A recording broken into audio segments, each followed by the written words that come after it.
নবীদের বৈশিষ্ট্য হচ্ছে নবীরা যেখানে মারা যায় ওখানেই কবর দিতে হয়। জানেন এটা?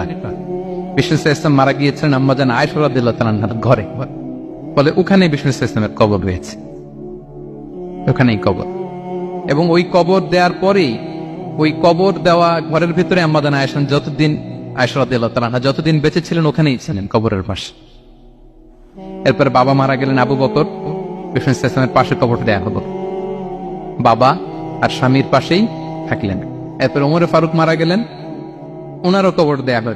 কিন্তু এখন তো আর বাবা আর স্বামীর সাথে পর্দা নাই, ওমরে ফারুকের সাথে তো পর্দা আছে। তো তখন তিনি ঘরটা হয়ে গেছে ছোট, তিনটা কবরে অনেক জায়গা স্পেস নিয়ে গেছে, এখন অল্প একটু জায়গা পর্দা টাঙিয়ে দিলেন ওমরে ফারুকের সাথে পর্দা হিসেবে, ছোট্ট একটা জায়গায় যতদিন বেঁচে ছিলেন ওখানটাতেই ছিলেন। ওমরে ফারুক যখন আমিরুল মুমিনিন খলিফা, তখন ছেলে আব্দুল্লাহকে পাঠিয়েছিলেন যে যাও একটা অনুমতি আগে থেকে নিয়ে রাখো আম্মাজান আয়েশার কাছ থেকে, যেহেতু ঘরটা ওনার, ওনাকে বলে রাখো যে আমি মারা গেলে যেন আমার দুই বন্ধু মুহাম্মদ সাল্লাল্লাহু আলাইহি ওয়াসাল্লাম এবং আবু বকরের পাশে যেন কবর দেয়া হয়। আব্দুল্লাহ এসে বলল, আব্বা জান তো এই পয়গাম পাঠিয়েছেন। আয়েশা রাদিয়াল্লাহু তাআলা বললেন, আমার খুব ইচ্ছা ছিল আমি আমার স্বামী এবং বাবার পাশে শুব, কিন্তু আমিরুল মুমিনিন যখন চেয়েছেন এটাকে আমি ফিরিয়ে দিতে পারিনি। ঠিক আছে যাও, তোমার আব্বাকে বলো তোমার আব্বাই শোবেন ওই জায়গায়। আচ্ছা, তো ওমরে ফারুক আপনারা জানেন অ্যাসাসিনেশনে ইন্তেকাল করেছেন, আত্মাইর আঘাতে, ছুরিকাঘাত করা হচ্ছে কয়েকবার, স্টেবিং। এত জখম হয়েছে, দুধ দিলে ওই জায়গা দিয়ে দুধ বের হয়ে যায় না, বীজ পানি দিলে বের হয়ে যায়। তো সবাই বলল, আমিরুল মুমিনিন আপনি এবার ওসিয়ত করেন, কে হবে আপনার পরে লিডারশিপ, কে নিবে? ইসলাম উম্মাত অনেক বড় হয়ে গেছে। তখন তিনি ওসিয়ত করলেন এবং ছেলেকে আব্দুল্লাহকে আবার বললেন যে আব্দুল্লাহ আবার যাও, যে আম্মাজানের থেকে অনুমতি নাও। বলতেছে অনুমতি না নিলাম আর অনেক আগে, উনি তো বলছে আপনি মারা গেলে ওখানেই শোবেন। বলতেছে না, তখন আমি আমিরুল মুমিনিন ছিলাম, এখন তো কিছুক্ষণ পরেই মারা যাবে, এমন হতে পারে আমার ভয়ে বা লজ্জায় তখন অনুমতি দিচ্ছে, এখন আর দিবেন, আবার যাও। আবার গেল, আয়েশা রাদিয়াল্লাহু তাআলা আনহা বললেন, না এখন আমি আগের কথার উপরে আছে, তোমার আব্বাই সেখানে শোক। সুবহানাল্লাহ।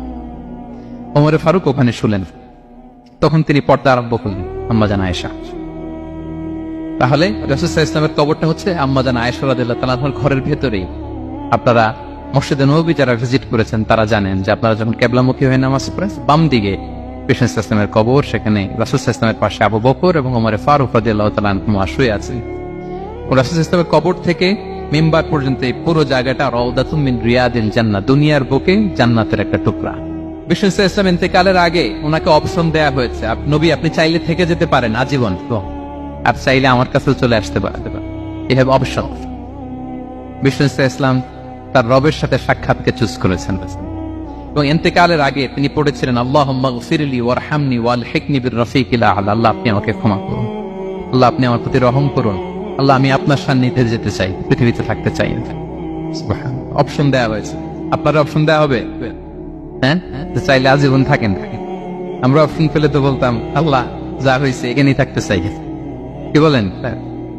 বিষ্ণু সাল্লাল্লাহু আলাইহি ওয়াসাল্লাম বলেছেন ইলা রফিকিল আ'লা, হে আল্লাহ আমি আপনার সান্নিধ্যে যেতে চাই। বিষ্ণু সাল্লাল্লাহু আলাইহি ওয়াসাল্লাম ইন্তেকাল করলেন এবং উম্মার জন্য এটা সবচাইতে বড় ফিতনা এবং পরীক্ষা ছিল, এর চেয়ে বড় কষ্টদায়ক বিষয় ছিল না উম্মার জন্য বিষ্ণু সাল্লাল্লাহু আলাইহি ওয়াসাল্লামের ইন্তেকাল। তিনি যখন ইন্তেকাল করলেন সাহাবারা পাগলের মতো হয়ে গেল। ওমরে ফারুক উনি বিশ্বাসই করে না, মানে আমার নবী মরতে পারে এটা উনি ভাবতেই পারেন। উনি নাঙ্গা তলোয়ার বের করে বলতে আরম্ভ করলেন, যে বলবে মুহাম্মদ মারা গিয়েছেন তার গর্দান উড়িয়ে ফেলবে। পরিস্থিতি অত্যন্ত ভয়ঙ্কর। আবু বকর রাদিয়াল্লাহু তাআলা আনহু তিনি আয়াত তেলাওয়াত করলেন, ওমা মুহাম্মাদুন ইল্লা রাসূল ক্বাদ খালাত মিন ক্বাবলিহির রুসুল,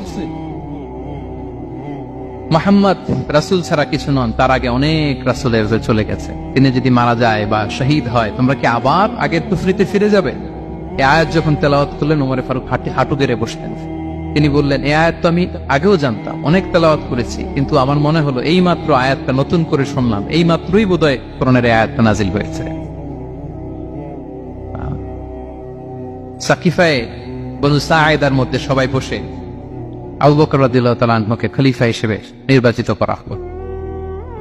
বিষ্ণু সাল্লাল্লাহু আলাইহি ওয়াসাল্লামের ইন্তেকাল শেষ, গোসল দেয়া শেষ। আমরা যেমনি মারা গেলে আমাদের জামা খুলে অন্য একটা জামা পরিয়ে গোসল দেয়া হয়, বিষ্ণু সাল্লাল্লাহু আলাইহি ওয়াসাল্লামের ক্ষেত্রে এটা হয়নি, ওনার গায়ের জামা খোলা হয়নি, যে জামাটা ছিল ওই জামাটার উপরে গোসল দেয়া হয়েছে, ওনার ইউনিকনেস। এবং বিষ্ণু সাল্লাল্লাহু আলাইহি ওয়াসাল্লামের জানাজার নামাজে কেউ ইমামতি করেনি। কে হবেন ইমাম? উনিই তো ইমাম, গোটা বিশ্বের ইমাম, ঠিক কিনা বলেন? কে হবে ওনার জানাজার ইমাম? কেউ না। সাহাবারা ডিসাইড করলেন কেউ ইমামতি করবে না, 5-7 জন করে দরজা দিয়ে, এই দরজা দিয়ে ঢুকে নিজেরা জানাজার নামাজ পড়ে ওই দিক দিয়ে বের হয়ে যাচ্ছে। এইভাবে পুরা উম্মাহ সব সাহাবারা নিজেরা জানাজার নামাজ পড়েছে।